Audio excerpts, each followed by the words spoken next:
Aleluya. Aleluya. Gracias, Padre. Gracias, Padre. Bendiciones, buenos días. Aleluya. ¿Cuántos han recibido con una tremenda certeza de parte del cielo y de parte del hombre de Dios muchas cosas que requeríamos oír? Ayer fue como un día de salir de un aturdimiento, como que nos aumentaron el lente para poder ver lo venidero que viene del cielo, y nos desenfocaron de estar viendo lo natural para saber lo que Dios está a punto de hacer desde el mundo natural. Ahora lo que requerimos es la capacidad de parte del Espíritu de Dios para poder tomar toda esa información celestial y colocarla en el mundo natural para cambiarlo todo. Y yo sé que Dios nos va a ayudar y lo vamos a lograr. Amén. ¿Cuántos están hambrientos esta mañana? ¿Cuántos saben que cada hombre Dios trae una suministración de acuerdo a su llamado, asignación y lo que Dios coloca en su corazón? Y este día va a ser maravilloso, poderoso, y Dios nos va a hablar. Para mí es un placer, un gusto presentar aquí a un hombre de Dios, el pastor Ricardo Arana, de México, Guadalajara, gran siervo de Dios. Gracias, Jesús. Hagamos una oración. Dios y Padre de nuestro Señor Jesucristo, por medio de la sangre preciosa, Señor, que se derramó en la cruz del Calvario, nos acercamos confiadamente al trono de la gracia. Queremos alcanzar misericordia y hallar gracia, Señor, para el oportuno socorro, el momento de necesidad, el momento de debilidad, el momento clave, Señor, donde tu gracia y tu misericordia obran sobre nosotros para ayudarnos a pasar, a atravesar, a avanzar, a seguir adelante. En esta mañana, Señor, pedimos la asistencia del Espíritu Santo en esta reunión. Nada podemos hacer, Señor, sin la ayuda de tu glorioso Espíritu. Por eso hoy, Señor, nos encomendamos a ti. Nos encomendamos a tu gracia, a tu sabiduría, a tu presencia, a tu poder. Y oramos que tomes absoluto control en este día, Señor. Toma control de mi vida, toma control de esta palabra, de esta enseñanza que estoy convencido tú has puesto en mi corazón, Señor, para que yo la comparta con tu iglesia, con tu pueblo, con tus príncipes, con esta nación, en el nombre de Jesús, a quien tú le estás hablando hoy en estos 3 días, Señor. Te doy la gloria y la honra, porque eres tú, Señor, el que hace la obra y todas las cosas, en el nombre de Jesús. Amén. Gloria a Dios. Puede tomar su lugar. Sean todos muy, pero muy bendecidos. Estoy muy contento y muy agradecido con Dios por esta maravillosa oportunidad que Dios me concede para poder estar hoy aquí compartiendo la palabra de Dios. Reciban un saludo de la iglesia en México, que les amamos muchísimo y les admiramos muchísimo también. Somos una familia, amén. Maranata es una familia, así que su familia en México les saluda. Quiero agradecer a mi papá, Nahum Rosario, por concederme hoy este privilegio y esta gran responsabilidad de poder traer la palabra de Dios. De verdad que agradezco a Dios que Él considere que hay algo en mí o en mi llamado que puede ser de edificación y de bendición para la iglesia. Muchas gracias, papá, y gracias también al apóstol Hugo López, un pastor que admiro muchísimo, que quiero mucho, que considero un mentor, un amigo y alguien que me inspira grandemente. Gloria a Dios. Estamos entrando a una etapa de la historia que está siendo definida por una clara polarización de la sociedad. Yo no sé si ese concepto, ese término es o se usa de la misma forma aquí que en México. En la política o en la sociopolítica, la polarización es el fenómeno por el cual la opinión pública se divide en dos extremos opuestos. Eso es lo que en México se le considera polarización. Se habla de que nuestra sociedad se está polarizando cada vez más. Y esto es un fenómeno que está sucediendo alrededor del mundo. Por ejemplo, una nación que nos es muy conocida y que siempre ha sido un modelo para toda Latinoamérica, los Estados Unidos, donde existen dos partidos políticos, demócratas, republicanos. Pues hemos observado cómo en los últimos años y particularmente en los años de la pandemia para acá, una clara polarización al grado de ver ahora cómo el país está como dividido completamente, una polarización radical. Este fenómeno de polarización lo encontramos en casi todas las esferas de la sociedad. Si usted nota, se dará cuenta cómo está operando casi en todos los niveles. Liberales y conservadores, amén, derechas e izquierdas. Este fenómeno en Latinoamérica es muy fuerte. Socialistas y capitalistas, pro-choice, pro-life, pro-LGBT, pro-familia, gloria al Señor, feministas, patriarcado. Y en mi país, por ejemplo, hay algunos términos que nacieron en los últimos años, quizás usted ha escuchado. La sociedad se divide ahora entre fifís y chairos. Los fifís son la clase media aspiracionista y los chairos la clase trabajadora obradorista. O sea, es una polarización constante, continua. En resumen, la polarización está dividiendo la sociedad y el mundo entero está siendo dividido en bandos. ¿Cuántos han notado eso?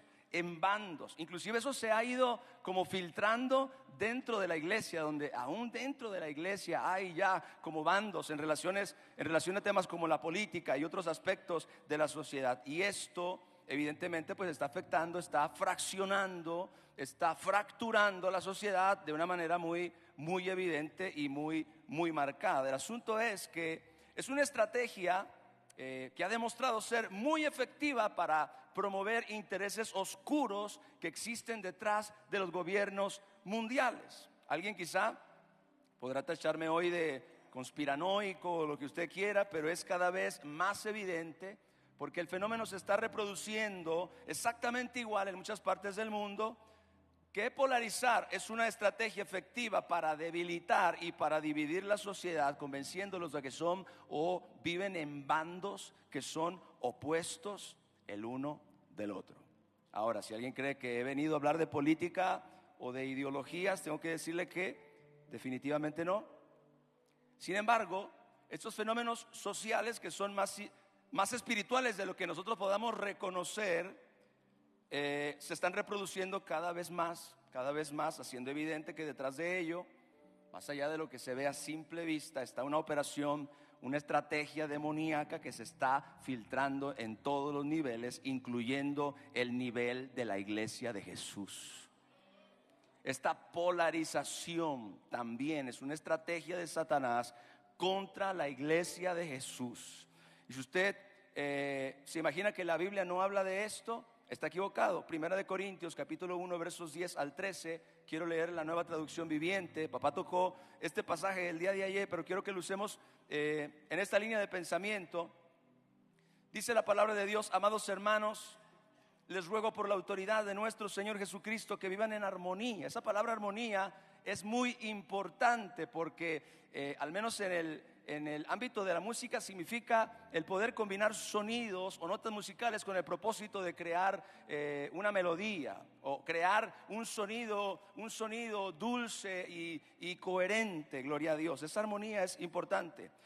Les ruego por la autoridad de nuestro Señor Jesucristo que vivan en armonía los unos con los otros y que no haya divisiones en la iglesia.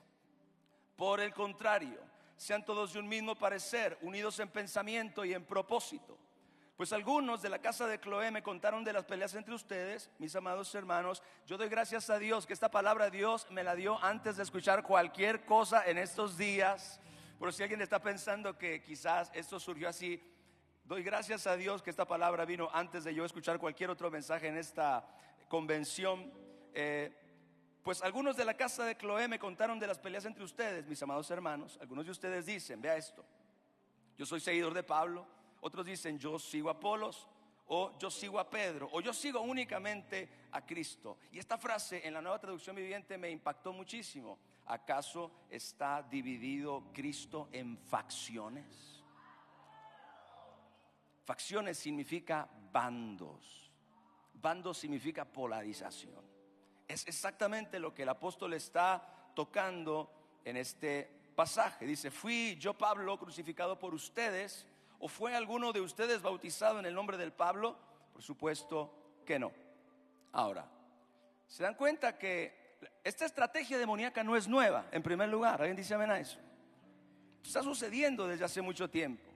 Ahora se dan cuenta que el propósito de Satanás en crear bandos es debilitar la obra de Dios. Siempre, así como una sociedad se está debilitando, así como los países se están fraccionando, se están partiendo literalmente en dos. Este fenómeno procede del mundo espiritual, donde Satanás, que es el maestro, el engañador, el artífice de todo este proceso de preparación de los días finales para la aparición eventual del anticristo sobre la tierra, está obrando continuamente. Entonces, el propósito es el crear conflictos, pleitos internos, con el propósito de abrirle la puerta a los demonios a través de muchas cosas que se gestan en este tipo de ambientes y en este tipo de circunstancias.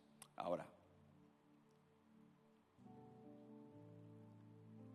no podemos discernir, porque eso es la introducción a lo que yo quiero compartir con ustedes. Primero, que nosotros podamos identificar un problema que no es nuevo, un problema que se está haciendo cada vez más evidente en el mundo entero, en nuestros países, y ahora también estamos observando que se está filtrando o se quiere filtrar dentro de la iglesia de Jesús. Nosotros no vamos a poder discernir, observando todo esto, el valor que tiene la unidad a menos que comprendamos las fuerzas y las causas que nos unen. No vamos a poder discernir el valor de la unidad a menos que comprendamos las fuerzas y la causa que nos unen. Cuando se dio el título de la convención aquí en Colombia, que papá lo compartió desde el primer momento cuando hizo el anuncio de que se iba a realizar unidos por una iglesia y un país, al principio, bueno, uno lo que lee es una especie de eslogan, una frase, un título, porque bueno, cuando nosotros como pastores y líderes, como iglesia, bueno, organizamos algún evento, hacemos alguna actividad, pues siempre le ponemos algún nombre, le ponemos alguna etiqueta que identifique cuál es la intención de alguna forma de lo que queremos hacer. Y bueno, sabemos cómo funciona esto, pero me di cuenta en la medida que venía orando acerca de este evento, de el peso profético y poderoso que tiene esa frase en realidad. Creo que es probable que al momento no nos hayamos dado cuenta del peso y la importancia que tiene ese título de convención. Diga conmigo, unidos, pero no por cualquier razón. En los estadios hay un montón de gente que se junta y no están unidos. Y el asunto es que se juntan, aunque no están unidos, se juntan por razón de una pasión a un deporte. Usted puede ir a un teatro, por ejemplo, y usted puede ver a un montón de gente junta, y el propósito es una función, un entretenimiento, una diversión. Hay un sinnúmero de razones por las cuales la gente se reúne o la gente se junta, y siempre detrás de todo eso hay un propósito. Pero cuando nosotros hablamos acerca de estar unidos por una iglesia y por un país, no estamos hablando de que estamos unidos por cualquier razón, alguien dice amén, sino que realmente estamos unidos por algo que es mucho más grande que nosotros mismos, y tenemos que pedirle al Espíritu Santo que nos abra la mente y que nos abra el corazón para darnos cuenta de lo que el Señor realmente nos está diciendo en esta semana. Mire, quiero repetir esta introducción del mensaje. No vamos a poder discernir el valor de la unidad a menos que comprendamos las fuerzas y las causas que nos unen. Y yo quiero, con la ayuda del Espíritu Santo, poder compartir esas fuerzas, hablar acerca de esas fuerzas y de esas causas que realmente son la razón por la cual debemos estar unidos. Dígale a su hermano que tiene al lado: debemos estar unidos. Lo primero que quiero decir es: lo que nos une es el propósito. Efesios capítulo 1 verso 11 dice: en Él, en Cristo, asimismo tuvimos herencia, habiendo sido predestinados conforme al propósito. Escuche esta frase porque es probable que usted y yo hayamos leído esa frase 1000 veces, pero probablemente hayamos extraído de ella un 1% de lo que nos quiere decir. Dice: habiendo sido predestinados o destinados de antemano o anticipadamente conforme al propósito del que hace todas las cosas según el designio de su voluntad. Mis amados, el propósito es más grande que nosotros mismos. El propósito es más grande que nuestros deseos personales. El propósito es más grande que nuestros sueños. El propósito es más grande que nuestra comodidad. El propósito es más grande que nuestros anhelos. El propósito es lo que le da razón a todas las cosas. Es el objetivo central que le da sentido a nuestra vida misma. Es más, escuche bien esto: el propósito es la razón misma de nuestra existencia. Le voy a explicar. Dice la Biblia que usted y yo hemos sido predestinados conforme al propósito. Yo oro que el Espíritu Santo nos ayude a entender esto. El propósito no existe por causa nuestra. Nosotros existimos por causa del propósito. Y yo voy más allá. Tu vida fue concebida por Dios pensando en el propósito. Tu vida fue planificada por Dios pensando en el propósito. Tus dones y tus gracias particulares fueron diseñados por Dios pensando en su propósito. Es algo que Dios planificó. Todo lo que Dios hace tiene un propósito, incluyéndonos a ti y a mí. Yo nací por causa del propósito. Yo existo por causa del propósito. Dios me escogió para ser pastor en México por causa del propósito. Y todo lo que Dios ha hecho en mi vida ha sido siempre por causa del propósito. Así que la razón de mi existencia es el propósito de Dios y no ninguna otra cosa en esta tierra.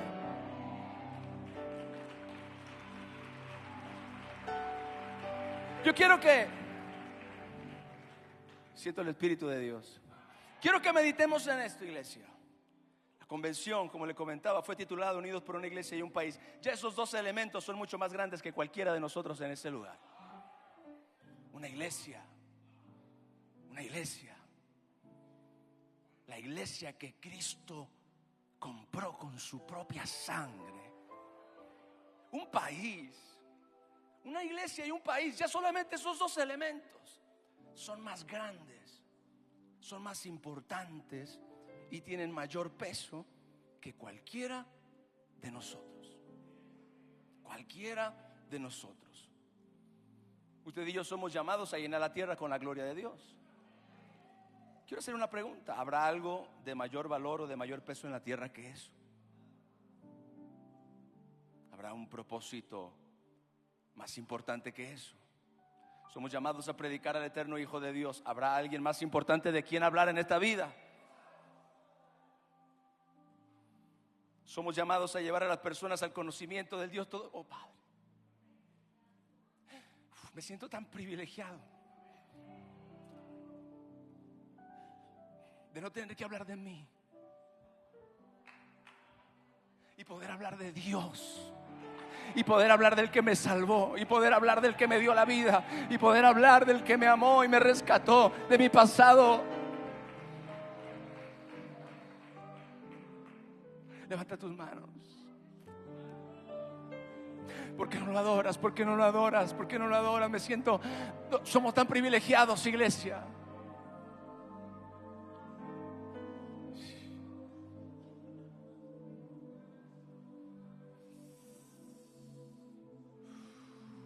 llamado por el Señor a llevar a las personas al conocimiento del Todopoderoso.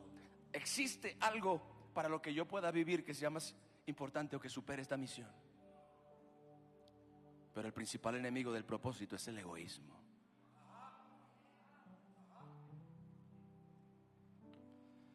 Cuando perdemos de vista el propósito, comenzamos a pensar en términos de lo que yo quiero,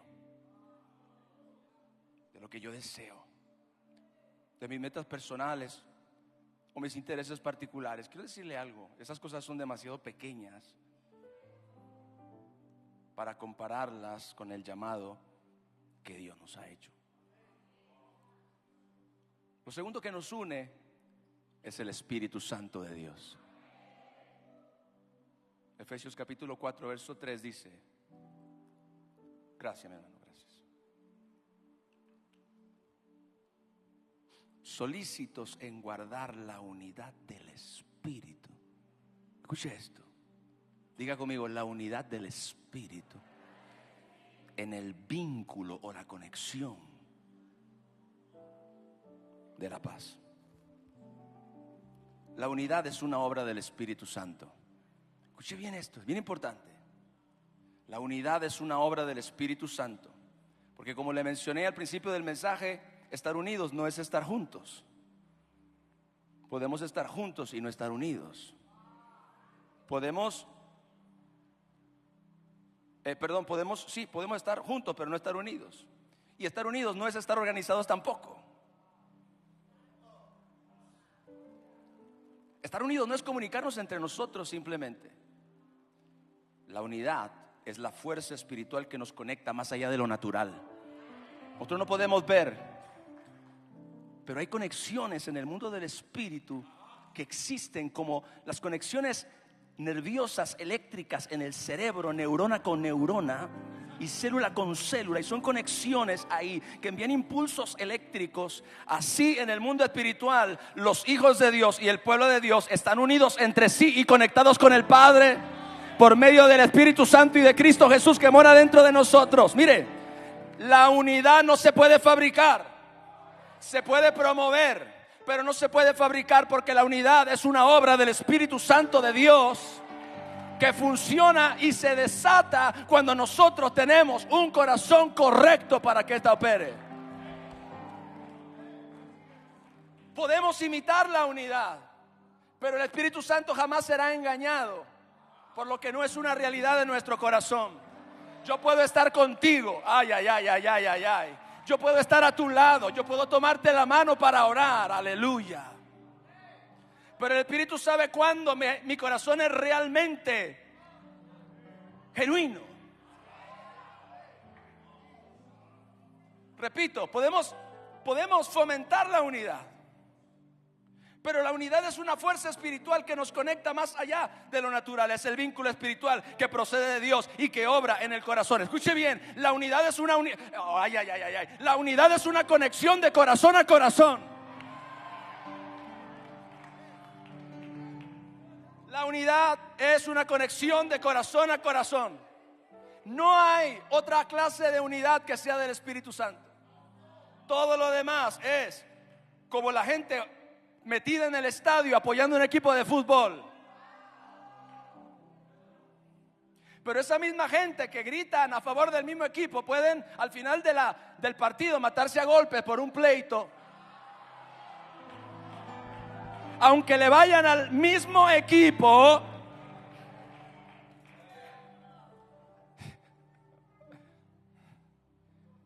La unidad se fomenta o se procura, pero no se fabrica. Es algo que procede del Espíritu. Y le voy a explicar algo. La unidad es la esencia y la virtud de la deidad.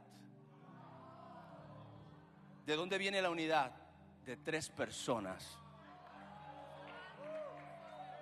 el Padre, el Hijo y el Espíritu Santo. Ahí nació la unidad. Entonces, Dios el Padre, Dios el Hijo y el Espíritu Santo son la unidad perfecta que se reproduce y se manifiesta en el pueblo de Dios, porque Dios mora en medio de su pueblo. Y escuche bien lo que yo voy a decir ahora. Y lo digo con temor y temblor, la unidad es sagrada porque es representativa de la deidad. Por eso la palabra de Dios nos manda a ser solícitos en guardar. Guardar es proteger. Guardar es cuidar. Guardar es tener algo en alta estima de forma que nadie lo pueda dañar y que nadie lo pueda tocar para afectarlo. Porque la unidad es la esencia de la deidad. Ahora, escuche esto. Todo lo que atenta contra la unidad atenta contra la deidad. Y todo lo que atenta contra la deidad atenta contra el Espíritu Santo. Y le voy a decir más. Como la unidad es una obra del Espíritu, todo lo que es contra la unidad es una obra de la carne. Gálatas capítulo 5 versos 17 al 21 lo dice con toda claridad. Porque el deseo de la carne es contra el Espíritu, y el del Espíritu es contra la carne, y estos se oponen entre sí para que no hagáis lo que quisierais. Pero si sois guiados por el Espíritu, no estáis bajo la ley.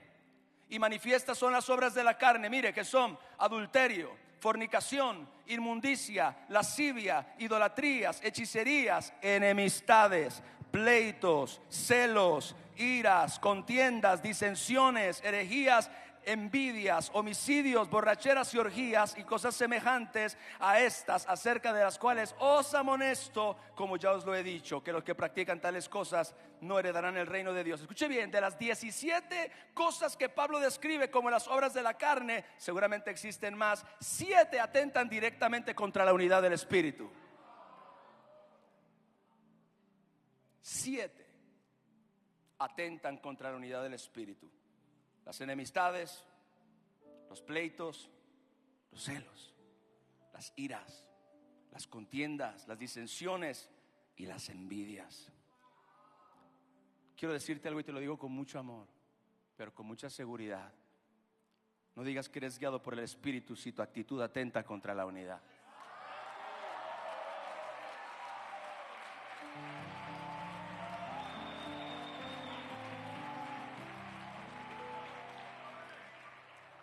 Si en tu corazón estás experimentando algunas de estas cosas, tengo otra noticia para ti. Estás siendo gobernado e influenciado por las obras de la carne, pero no por el Espíritu de Dios. Yo no entiendo cómo hay gente que puede decir que es guiada por el Espíritu Santo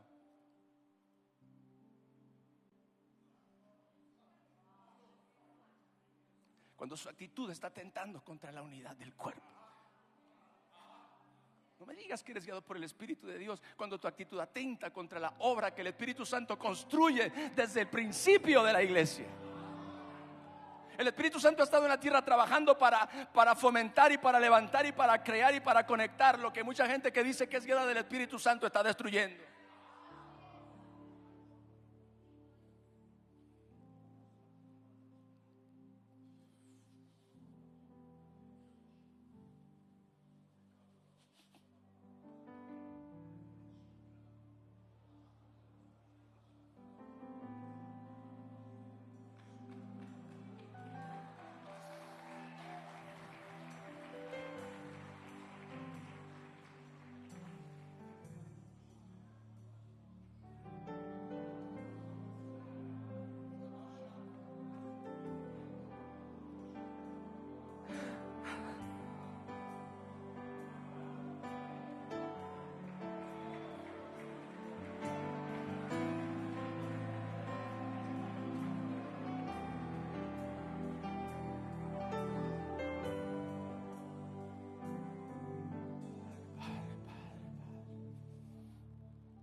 Lo tercero que nos une es el amor.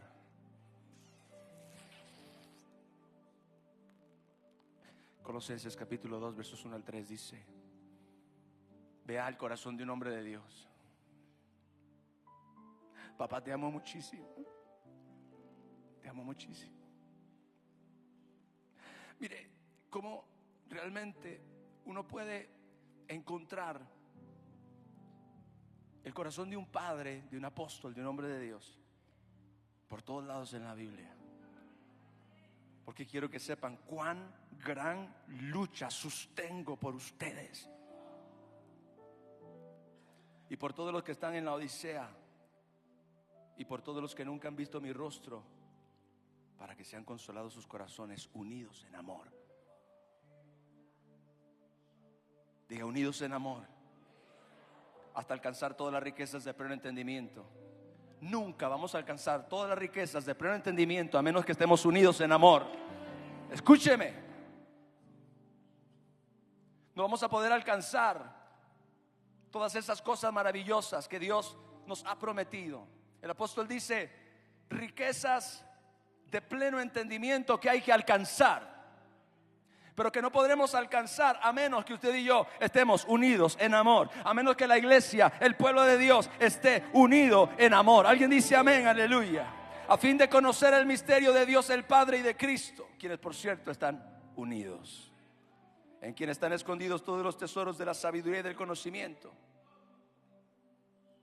Hay personas que los une la pasión por un mismo equipo de fútbol o un partido político. Si en su país está sucediendo algo similar al mío en temas de política, la sociedad está totalmente dividida. Unos a favor de uno y otros a favor de otro. Hay gente que los une en una relación laboral, por ejemplo, y hay algunos que los une en una relación ministerial. Pero al pueblo de Dios lo une el amor de Dios. Lo une el amor de Dios. Porque el amor de Dios es la coyuntura perfecta. Nuevamente, estamos hablando de un elemento que procede de Dios, pero que experimentamos como hijos de Dios. La palabra de Dios enseña que es el amor. La palabra de Dios enseña que Él es amor. Diga conmigo, Dios es amor. No dice que Él ama simplemente, sino que Él es en su sustancia y en su esencia amor, gloria a Dios. Y el amor de Dios fue derramado en nuestros corazones por el Espíritu Santo que nos fue dado. Ese amor mora en ti, ese amor mora en mí. Y es exclusivamente, iglesia, a través de ese amor que usted y yo nos conectamos debidamente los unos con los otros. Aleluya. Mire, es el amor y solamente el amor el que logra que a pesar de todas nuestras diferencias podamos estar unidos. Solo el amor tiene la capacidad de que a pesar de todas nuestras diferencias podamos estar unidos, porque el amor cubre multitud de defectos, el amor cubre multitud de fallas y el amor cubre aún pecados, gloria a Dios.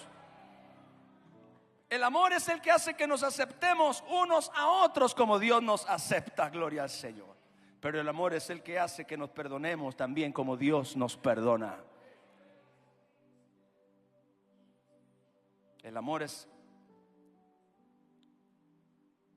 la coyuntura central de la unidad. El amor provoca que todo lo que nos hace diferentes, porque somos tan diferentes, no tenga ningún valor y ninguna importancia. No importa cuán diferentes seamos, no importa cuán distinta sea nuestra personalidad, nuestro trasfondo, el lugar de donde venimos, la familia en la que nos criamos, las ideas, los conceptos, no importa cuán diferentes seamos usted y yo. La prueba más grande fueron los discípulos de nuestro Señor Jesucristo. Hombres tan distintos unos de otros, tan diferentes, y que al final provocaron una revolución que cambió al mundo entero. Porque estaban unidos en amor, porque entendieron que el amor estaba por encima de sus diferencias. Alguien dice amén a eso, aleluya. ¿Sabe? La unidad se fractura solo donde el amor se debilita. Ahora, le voy a decir algo. El amor se debilita solo cuando amamos al mundo y sus deseos. No ames al mundo, ni las cosas que están en el mundo, porque si alguno ama al mundo, el amor del Padre no está en él. El amor se debilita en la iglesia cuando el amor por el mundo y sus deseos es mayor. El amor se debilita y la unidad se debilita. Debemos entender que Lo que nos une, diga, lo que nos une es el amor. Quiero que tomes la mano de tu hermano y le digas: lo que nos une es el amor. Aleluya. Den un aplauso a mi Jesús.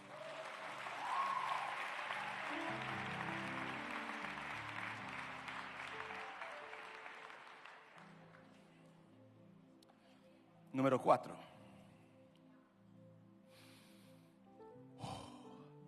Lo que nos une es el hombre de Dios a quien el Señor nos asignó.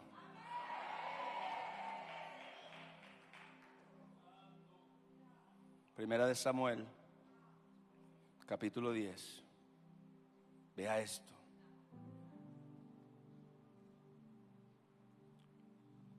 Diga conmigo: ayúdanos, Espíritu Santo.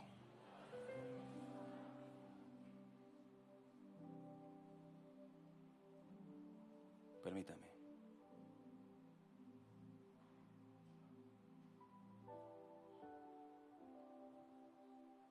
Verso 20. Y haciendo Samuel que se acercase en todas las tribus de Israel, fue tomada la tribu de Benjamín. E hizo llegar la tribu de Benjamín por sus familias, y fue tomada la familia de Matri. Y de ella fue tomado Saúl, hijo de Cis, y le buscaron, pero no fue hallado. Preguntaron pues otra vez a Jehová si aún no había venido allí aquel varón, y respondió Jehová: he aquí que él está escondido entre el bagaje. Entonces corrieron y lo trajeron de allí, y puesto en medio del pueblo, desde los hombros arriba, era más alto que todo el pueblo. Y Samuel dijo a todo el pueblo, escuche bien esto: ¿habéis visto al que ha elegido Jehová, que no hay semejante a él en todo el pueblo? Entonces el pueblo clamó con alegría diciendo: ¡viva el rey!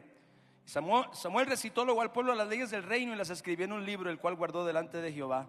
Escuche esto: y envió Samuel a todo el pueblo, cada uno a su casa, y Saúl también se fue a su casa en Gabá. Y escuche la siguiente frase: y fueron con él los hombres de guerra cuyos corazones Dios había tocado. Vea esto.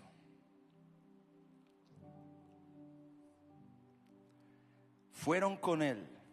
Una vez que Samuel presenta a Saúl como el que había escogido el Señor para ser rey, se le da el cargo y la dignidad delante de todo el pueblo. Se despide la reunión. Samuel se va y Saúl también se va.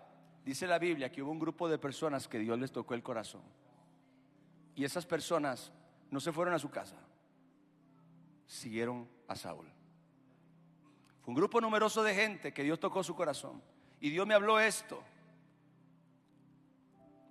yo no escogí a este hombre de Dios, Dios lo escogió para mí.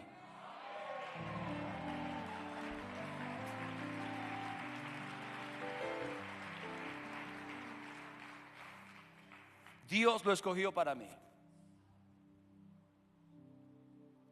Ningún hombre fiel se liga por casualidad a un mentor, a un padre espiritual. Dios toca su corazón. Dios toca su corazón. Es una asignación del cielo. Hay un montón de gente en el mundo, hay un montón de hombres de Dios. Sin embargo, Dios toca tu corazón y te asigna a uno.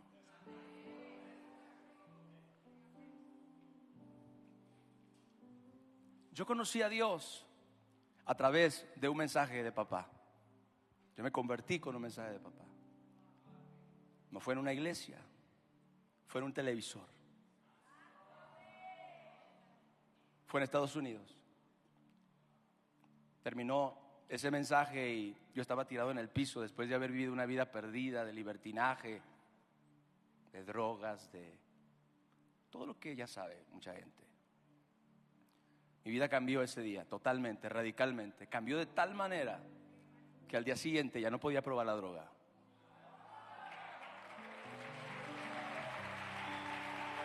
Al día siguiente, yo estaba viviendo en Los Ángeles, California, y no sabía ni lo que me había sucedido, porque yo no fui a una iglesia, yo no conocía a Dios de la manera convencional. Yo oí un mensaje, vi a un hombre y Dios me cambió. Y después no sabía qué hacer. Sentía un gozo y una alegría en mi alma, pero no sabía qué hacer. y escuché una pequeña voz en mi corazón que me decía: regrésate a Guadalajara. Yo había ido a Estados Unidos precisamente por tratar de cambiar mi vida, de salir de todo aquel vacío y de toda aquella perdición en la que estaba metido por años. Así que para mí regresar era como: Señor, ¿de qué estás hablando? Pero el impulso fue tan grande que volví.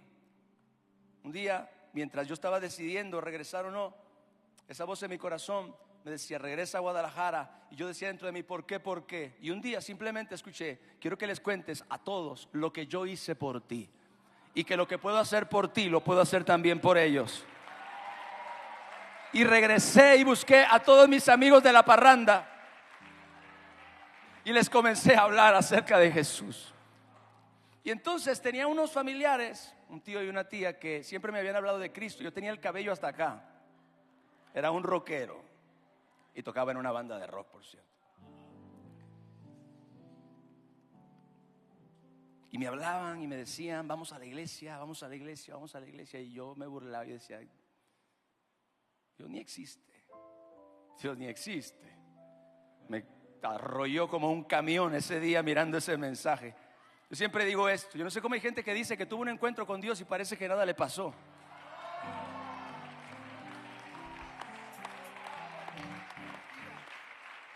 Usted llega a la iglesia y dice: pastor, tuve un encuentro con Dios. Imagine usted que aquí, usted en la avenida, lo atropella un camión. ¡Pum! Y usted llega así como vengo yo, planchado, limpio, y usted dice: tuve un encuentro con Dios. No, perdón, usted dice: me atropelló un camión. La gente te va a mirar y decir: ¿qué? A ti no te atropelló nada. ¿Cómo que no? Me atropelló un camión. Miren, no es posible de que algo tan grande te pase por encima y parezca que no tienes absolutamente nada. No es posible que una persona tenga un encuentro con Dios y su vida no cambie. ¿Alguien está aquí? Gloria a Dios.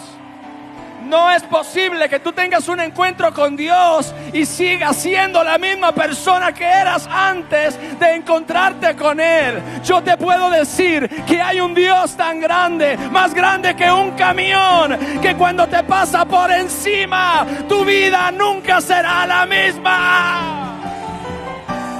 Tu vida nunca será la misma.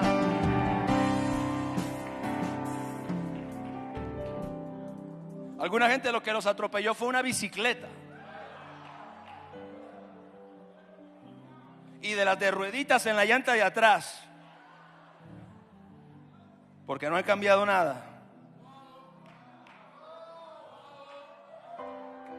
Así que cuando yo llegué a Guadalajara, no sabía qué hacer. Y recordé, mis tíos me hablaban de Jesús. Y fui y los busqué. Y llegué con mi tío y le dije: tío, ¿qué crees lo que me pasó? Tuve un encuentro con Jesús. Me miró mi tío y me dijo: ¿qué? Tuve un encuentro con Jesús. ¿Cómo que tuviste un encuentro con Jesús? Sí, tuve un encuentro con Jesús. Mi vida cambió, me siento diferente, no sé qué pasa. Vámonos para la iglesia. Y resulta que ellos se congregaban en una iglesia Maranata. Gloria a Dios.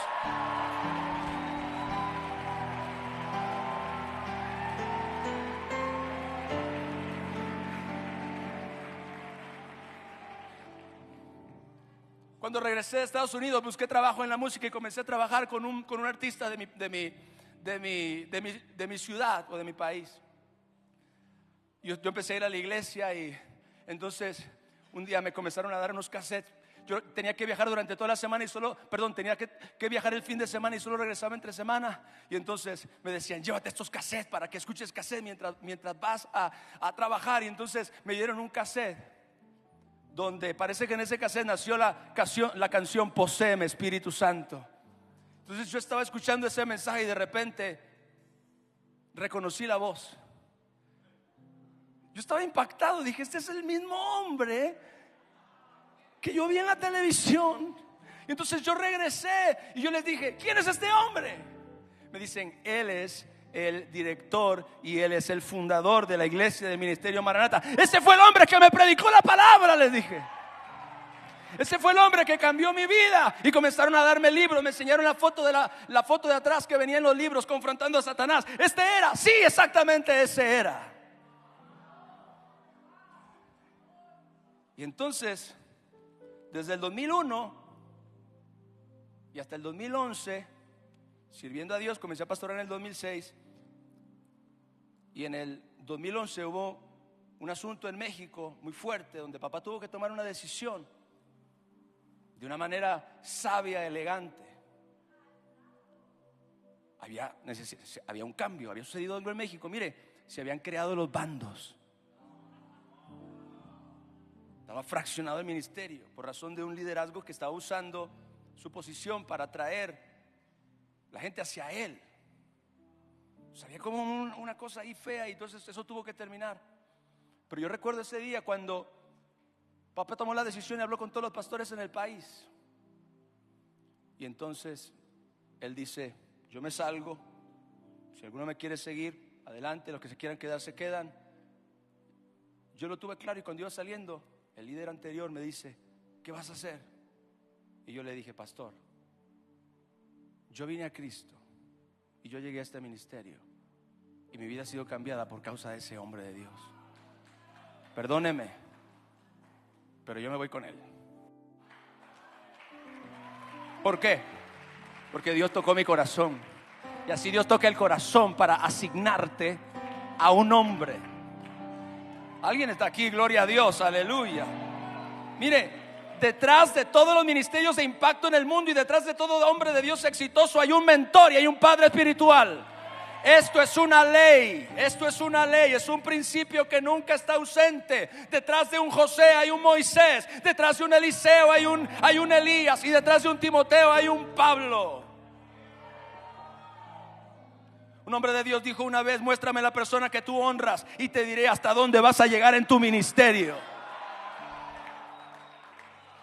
Son principios que yo he aprendido simplemente.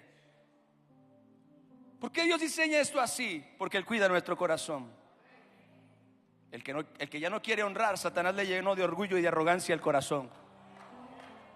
Y ningún corazón orgulloso podrá ser usado por Dios en una dimensión que sea relevante para el reino de Dios. Dios nos asigna a un hombre de Dios por dos razones: por causa de una impartición que recibimos, y también lo hace para mantenernos humildes y sencillos de corazón.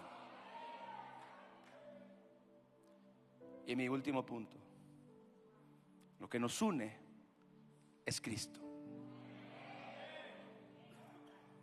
Primera de Corintios capítulo 12 versos 12 al 13. Porque así como el cuerpo es uno y tiene muchos miembros, pero todos los miembros del cuerpo, siendo muchos, son un solo cuerpo. ¿Alguien dice amén a eso? Así también Cristo.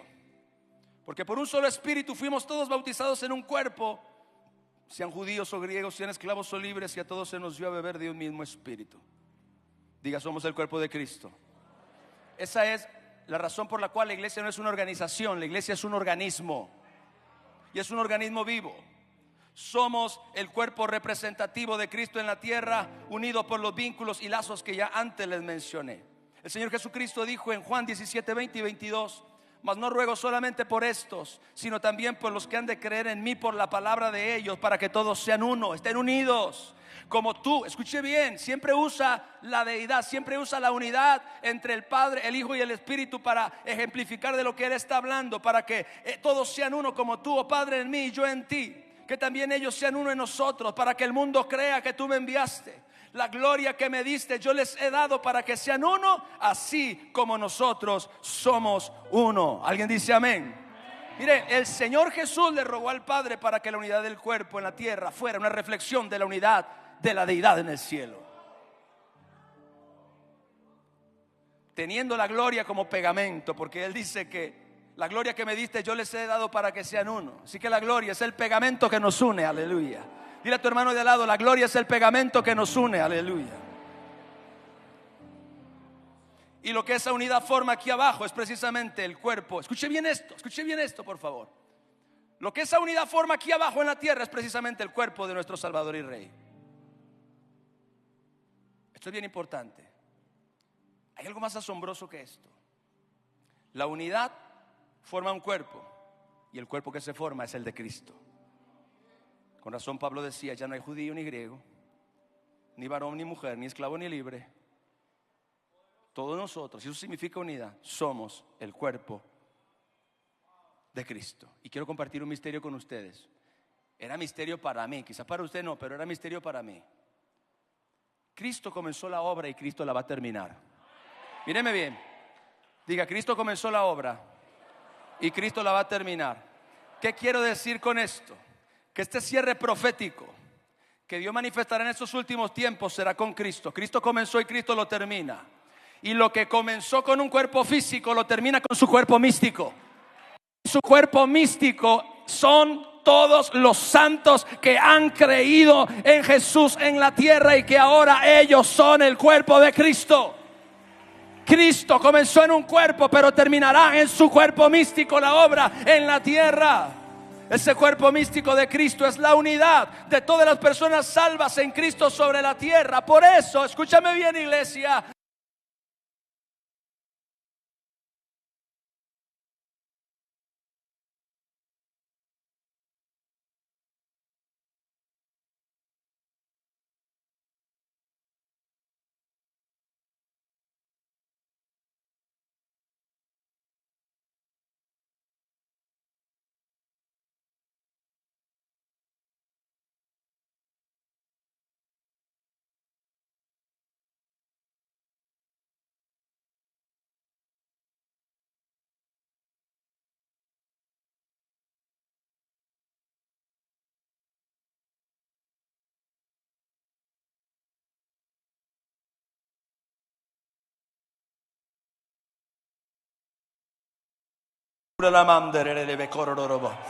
Den un aplauso a mi Rey Jesús. Quiero repetir esto. Creo que es muy importante, quizás una de las cosas más importantes que he dicho hoy. El cuerpo místico de Cristo es la unidad de todas las personas salvas en Cristo sobre la tierra. Por eso este último mover de Dios que se avecina sobre la tierra no será el mover de un solo hombre, será el mover de un cuerpo. Será el mover de un cuerpo, del cuerpo de Cristo. Dios va a usar su cuerpo místico en la tierra, gobernado por la cabeza que es Cristo mismo, para llenar la tierra con la gloria de Dios. Alguien aquí de un grito de victoria. Cristo comenzó la obra y Cristo la va a terminar. La comenzó con un cuerpo físico y la termina con su cuerpo místico. Por eso es tan importante la unidad. Y por eso es que Satanás la persigue. Y por eso es que Satanás la ataca. Y por eso es la polarización. Y por eso es ese enemigo que nos está dividiendo en todo el mundo. Hay división hasta dentro de las mismas casas. El Padre, dijo Jesús, lo profetizó. Estará en contra del Hijo y el Hijo del Padre, y unos a otros se entregarán. Esto se va a ir en aumento en el mundo, pero no nos puede suceder lo mismo en la iglesia, por favor. El Padre entregará al Hijo. Dice, los enemigos del hombre serán los de su misma casa. Hasta ese nivel de polarización va a llegar el mundo. Esto va a suceder. Pero eso no nos puede pasar en la iglesia. Porque el plan de Satanás es que eso precisamente nos suceda a nosotros también. Y que nosotros dentro de la iglesia estemos también separados y divididos. Y no solamente por partidos, sino por gracias, por personalidades. Yo soy de Pablo. Yo soy de Cefas. Yo soy de Pablo porque Pablo predica la fe y la gracia. Yo soy de Pedro porque Pedro vivió con Jesús y vio muchos de sus milagros. Yo soy de Apolos porque Apolos predica muy bonito y me hace llorar. Y lo más descarriado, yo soy de Cristo porque yo no me sujeto a ningún hombre. Polarización fuera.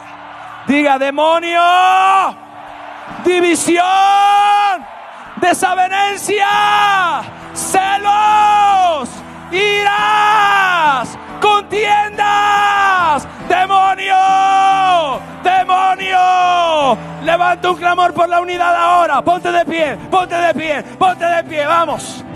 Levanta un clamor por la unidad, vamos.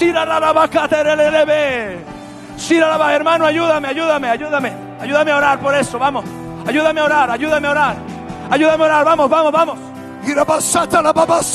Padre, recibimos tu palabra ahora y hacemos una demanda, oh Dios, que la unidad de la deidad se desate sobre nosotros. Espíritu de Dios, Espíritu de Dios, solo tú puedes unir, solo tú puedes unir, traer la unidad de la deidad, que la gloria que une al Padre y al Hijo se desate sobre nosotros ahora, que la gloria, que la gloria sobrenatural que une a la deidad traiga ahora a nosotros, como iglesia, como cuerpo, rebasaya esa conexión sobrenatural, ese vínculo del Espíritu, esa conexión espiritual, ribacona basanda, rebacana basaya, que active los dones, que active las gracias, que active el fluir, y rebasanda la basaya, que la gloria de Dios queme todo lo que sea contrario a la unidad. Espíritu de Dios, libera la vida de Dios, libera la vida de Dios.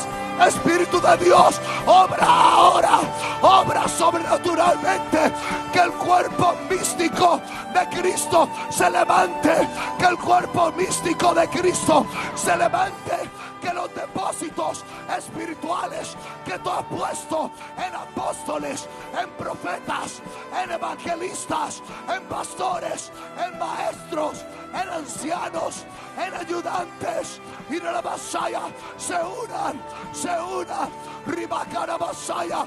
Hacemos una demanda a la gloria de Dios, la gloria de Dios, la gloria de Dios, para ser uno en amor, para ser uno en honra. Ribacana Masaya, Shetalabaya, que el propósito eterno, que el propósito eterno, que el propósito eterno y de la Masaya por el cual fuimos creados, que el propósito eterno de Dios se cumpla en nosotros. Hay un despertar de unidad, que cada hueso se junte con su hueso y de la Masanda